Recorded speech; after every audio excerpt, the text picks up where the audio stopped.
Kemudian ini asisten ekonomi pembangunan Kabupaten Indramayu ada. Terima kasih Pak. Saya titip pesan, saya udah 2 kali ke Indramayu belum pernah ketemu bupatinya. Karena saya lagi dorong Indramayu luar biasa Pak. Kemarin sudah kawasan pabrik sepatu, rekrutmennya nanti 20.000 orang. Kemudian sudah kawasan di Losarang. Saya terus mendorong percepatan di sini karena saya ingin orang Indramayu pada kerja. Buseng, kebangetan banget ini Bupati Indramayu. Gubernur 2 kali ke situ kagak nemuin. Padahal acara di Indramayu. Ini jangan-jangan Baluki sibuk kali ya. Kan kemarin ke Jati Jabar geledah kantor DPRD Indramayu. Kali ya. Bahwa benar bahwa hari ini penyidik Ditsus Kejati Jawa Barat telah memanggil 3 orang tersangka dalam kasus dugaan tindak pidana korupsi, tunjangan perumahan dan tunjangan transportasi bagi pimpinan dan anggota DPRD Kabupaten Indramayu tahun anggaran 2022 sampai 2025. Jadi penyidik Ditsus Kejati Jabar memanggil 3 tersangka atas nama S, tersangka atas nama IM, dan tersangka atas nama AF. Jadi di hari ini telah dilakukan pemeriksaan terhadap 2 tersangka atas nama IM dan AF.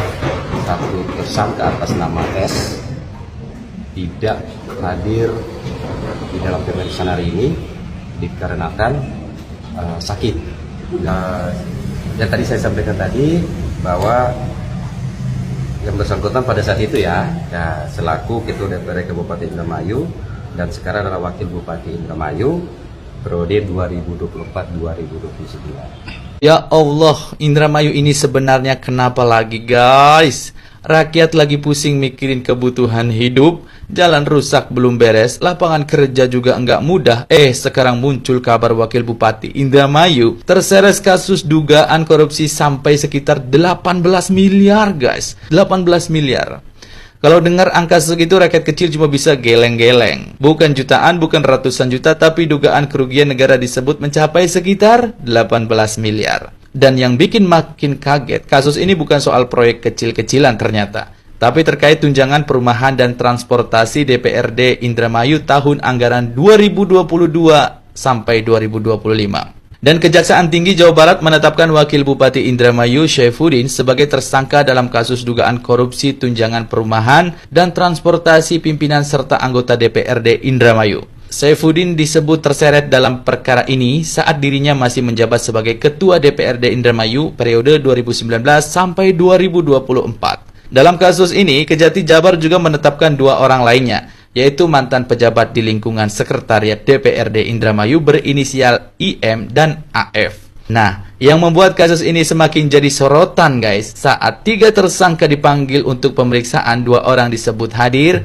tapi Syaifuddin tidak hadir dengan alasan sakit dan telah mengirimkan surat keterangan kepada penyidik. Dan sampai saat ini, Kejati Jabar menyebut belum melakukan penahanan terhadap 3 tersangka tersebut. Namun, penyidik akan menjadwalkan ulang panggilan terhadap Syaifuddin. Kalau benar uang sebesar itu merugikan negara, pertanyaannya sederhana guys. Berapa banyak jalan rusak yang bisa diperbaiki? Berapa banyak bantuan warga miskin yang bisa disalurkan? Berapa banyak fasilitas umum yang seharusnya bisa dibangun? Karena ini bukan sekedar soal angka, ini soal kepercayaan masyarakat, apalagi jabatan Wakil Bupati adalah jabatan publik. Rakyat berharap pejabat berdiri di depan untuk membela kepentingan masyarakat, bukan malah terseret dalam kasus yang membuat publik kecewa. Tapi tentu, semua ini masih harus dibuktikan di proses hukum. Kita tetap pegang asas praduga tak bersalah. Yang penting prosesnya harus transparan, terbuka, dan jangan sampai berhenti di tengah jalan, Pak. Menurut kalian, guys, kalau pejabat daerah sudah ditetapkan sebagai tersangka kasus korupsi, apakah cukup hanya diproses hukum atau harus langsung mundur dari jabatannya? Tulis pendapat kalian di kolom komentar, karena kasus seperti ini bukan cuma urusan hukum, tapi juga urusan kepercayaan rakyat. Salah satu mantan pejabat yang tertangkap tangan oleh KPK, artinya sudah menjadi tersangka dan bahkan sudah dalam proses di pengadilan, bertemu wartawan mengatakan bahwa halal uang yang saya terima karena saya tidak merugikan, tidak mengambil dari APBN. Halal uang saya terima. Ini kesesatan berpikir. Ya, saya ingin meluruskan ini. Saya ingin meluruskan supaya kita semua di sini, Bapak Ibu semua, pegawai negeri, penyelenggara negara, masyarakat, apalagi para pejabat khususnya ya, pejabat. Karena pejabat itu, seyogyanya itu ketika dia diberikan amanah, diberikan kewenangan, diberikan jabatan, bare minimum gak sih? Bare minimum mereka paham gitu loh, terkait peraturan perundangan, apalagi urusan tindak pidana korupsi. Kembali ke tadi yang ingin saya luruskan. Korupsi itu tidak melulu merugikan keuangan negara. Ya. Di dalam Undang-Undang 20 tahun 2001, ya, judul Undang-Undang 31 tahun 99, tindak pidana korupsi itu banyak. Ya, dikelompokkan jadi 7 delik besar. Nah, yang disebut oleh mantan pejabat tadi itu, bahwa dia nggak merugikan negara, nggak ngambil dari APBN tadi, itu hanya 2 pasal, pasal 2, pasal 3, yaitu pasal kerugian keuangan negara. Padahal korupsi itu banyak jenisnya. Misalnya, menerima gratifikasi ya korupsi, nggak ada kerugian keuangan negara. Memeras, korupsi, masyarakat diperas, mana kerugian keuangan negara? Tapi itu korupsi. Suap menyuap, penyuapan, korupsi. Penggelapan dalam jabatan, ya, perbuatan curang dalam pengadaan, korupsi semua, tidak melulu kerugian keuangan negara. Maka ini saya heran juga ya, mantan pejabat bilang halal sepanjang tidak ngambil dari negara. Tiap ada pemeriksaan koruptor atau terduga korupsi oleh KPK atau kejaksaan gitu ya, pasti ada satu hal yang sering kalian dengar teman-teman, alasannya. Apa itu? Alasan sakit. Nah, ini saya sering banget dengar ya dari dulu ya. Ada 365 hari dalam 1 tahun, tapi saya nggak tahu kenapa para terduga koruptor ini atau orang yang mau diperiksa dalam kasus korupsi ini selalu sakit ketika mau diperiksa gitu. Saya nggak seuzon mereka berbohong ya, tapi 365 hari gitu. Kenapa bisa pas sakitnya itu pas lagi mau diperiksa? Nah, jadi saya rasa pemerintah juga harus lebih tegas ya, terutama penegak hukum gitu. Jangan sakit itu ya dianggap sakit. Cek dulu benar nggak sakit. Jangan-jangan bisa dimainin gitu. Kita nggak tahu ya. Karena kita semua tahu para orang yang bergelut di dunia korupsi ini jago-jago teman-teman bikin-bikin yang gitu.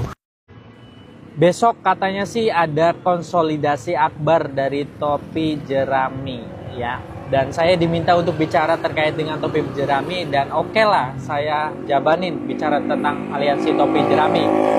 Di situ disebutkan dan dipersoalkan oleh relawan kawan setia Luki Hakim Saifuddin karena tempat konsolidasinya dituliskan rahasia.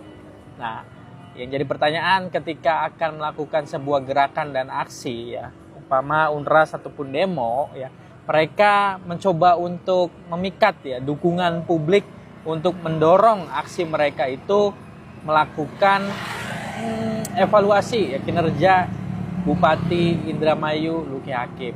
Tapi sayangnya ya, yang harus kita berikan sodorkan kepada publik juga, ketika ada aliansi topi jerami tidak tinggal diam, pada satu sisi ada gerakan yang menuntut agar supaya Wakil Bupati Indramayu Saifuddin itu segera ditetapkan sebagai tersangka kasus dugaan korupsi perumahan senilai ya sudah lupa lah berapa puluh miliar gitu kan. Ada videonya di saya, kalian tinggal cek aja nominalnya, sangat-sangat besar. Nah, jadi ini adalah perang antara proksi 1 dan proksi 2. Saya menduganya demikian berdasarkan atas data dan informasi yang pernah kita rekam seperti itu ya. Nah, jadi keributan-keributan yang terjadi saat ini, ya kegaduhan ini, timbul akibat adanya sentimen ataupun intrik politik antara proksi 1 dan proksi 2. Apabila kalian tidak memahami bahwa proksi 1 proksi 2, kalian bisa tonton video-video saya. Yang jelas saat ini adalah ada 2 matahari kembar yang tidak mau kalah bersinar di Indramayu. Jadi kalau tidak mau panas, tidak mau ada ribut-ribut, demo dan sebagainya, turunkan proksi 1 dan proksi 2. Nah, kemudian kita mulai dari nol untuk membangun daerah ini agar terbebas daripada birokrasi yang buruk ya. Clean government-nya ya kan, kemudian good government dan lain sebagainya, asas-asas umum pemerintahan baik itu pokoknya jos lah ke sana ya kan.